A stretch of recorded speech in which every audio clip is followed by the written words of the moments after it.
एक व्यक्ति था जिसका नाम था धन्ना सेठ। धन्ना सेठ एक जाना पहचाना अमीर व्यक्ति था, जिसकी पूरे शहर में चर्चा रहती थी। धन्ना सेठ की जो पत्नी थी उसको जानवर पालने का बहुत शौक था। उसके पास तोता, मुर्गा और बकरा पले हुए थे। क्योंकि धन्ना सेठ जब अपनी दुकान पर जाता तो सेठानी तोते को खिलाती और अपना मनोरंजन करती। लेकिन इन सभी पालतू जानवरों के साथ एक चूहा भी रहता था, जिससे सेठानी बहुत परेशान रहती थी क्योंकि चूहा सेठानी के कई सारे कपड़ों को कुतर देता था। दिवाली के त्योहार के दिन धन्ना सेठ अपनी पत्नी के लिए 5,000 रुपये की एक बहुत शानदार साड़ी लेकर आता है और सेठानी दूसरे दिन उस साड़ी को पहनने लिए बहुत ही उत्सुक रहती है। दूसरे दिन जब सेठानी उस साड़ी को पहनने के लिए उठाती है तो देखती है कि उस साड़ी में एक बड़ा सा छेद हो रहा होता है। ये देखते ही सेठानी आग बबूला हो जाती है क्योंकि उस साड़ी को चूहा कुतर देता है, जिससे साड़ी में छेद हो जाता है।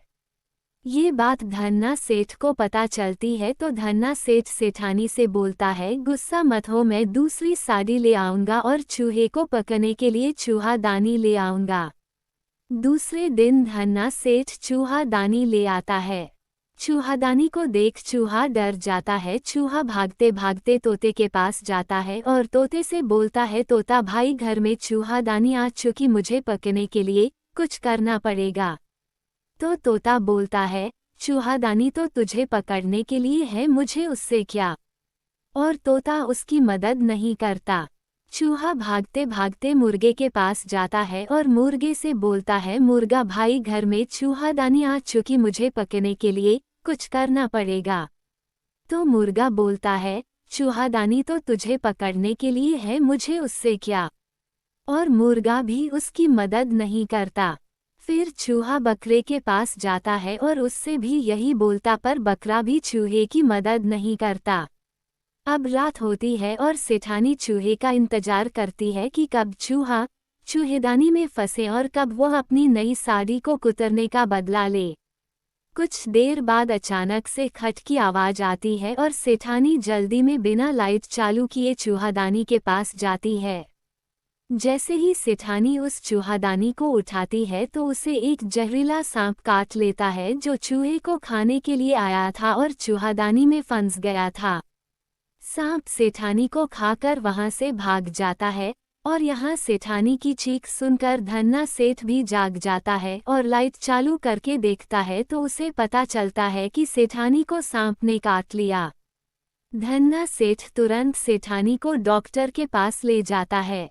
डॉक्टर सेठानी का चेकअप करता है, फिर बोलता है कि इसका इलाज तो बहुत मुश्किल है क्योंकि सांप बहुत जहरीला था। और डॉक्टर बोलता है कि मैंने ऐसा सुना है कि अगर सही समय पर तोते का सूप मिल जाए तो सेठानी को बचाया जा सकता है, लेकिन तोता इतनी जल्दी कहाँ से मिलेगा। तो धन्ना सेठ बोलता है कि हमारे घर में ही तोता है। और फिर उस तोते का सूप बनाकर सेठानी को पिलाया जाता है और वो चूहा देख रहा था। फिर जब सेठानी थोड़ी ठीक हुई तो रिश्तेदार मिलने आए तो धन्ना सेठ सेठानी की खुशी में घर पर छोटी सी दावत देता है और दावत में अब कढ़ाई पर चने की बारी मुर्गे की थी और मुर्गे का चिकन बनाकर रिश्तेदारों को परोसा जाता है। और वो चूहा देख रहा होता है और बोलता है, अगर मेरी बात मान ली होती तो ये सब नहीं होता। और कुछ दिनों बाद जब सेठानी बिल्कुल ठीक हो जाती है तो रिश्तेदार बोलते हैं कि इतना जहरीला सांप था, सेठानी की किस्मत बहुत अच्छी थी और अब सेठानी बिल्कुल ठीक है। तो धन्ना सेठ सेठानी के बिल्कुल ठीक होने की खुशी में एक पार्टी रखता है और उस पार्टी में मटन बनाया जाता है और इस बार कढ़ाई पर चढ़ने की बारी उस बकरे की थी। और चूहा ये सब देख रहा था और सोच रहा था कि अगर इन्होंने मेरी मदद की होती तो ये भी जिंदा होते। और इस तरह सभी जानवर एक के बाद एक की जान चली जाती है, लेकिन अगर उन्होंने चूहे की बात मानी होती तो सभी जानवर ठीक होते। लेकिन उन्होंने एक दूसरे की मदद नहीं की, जिसका परिणाम ये हुआ कि वह सब के सब मारे गए। अगर वह सभी एक साथ एकता में रहते तो सभी जिंदा होते। इस कहानी से सीख मिलती है कि अगर हम एकता में नहीं रहते हैं और एक दूसरे का साथ नहीं देंगे तो हमारे साथ भी यही होगा। हमें कोई भी अकेला समझकर फायदा उठा लेगा। अगर आप किसी ऑफिस में काम करते हैं और वहां पर एक अधिकारी अपनी कुर्सी की ताकत का इस्तेमाल कर लोगों को परेशान करता है, गार्डों को परेशान करता है और आप उनकी मदद नहीं करते हैं, तो इसकी क्या गारंटी है कि वह अधिकारी आपको परेशान नहीं करेगा।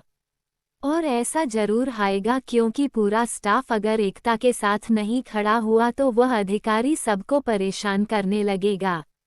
हमारे इस चैनल को लाइक और सब्सक्राइब जरूर करें। धन्यवाद।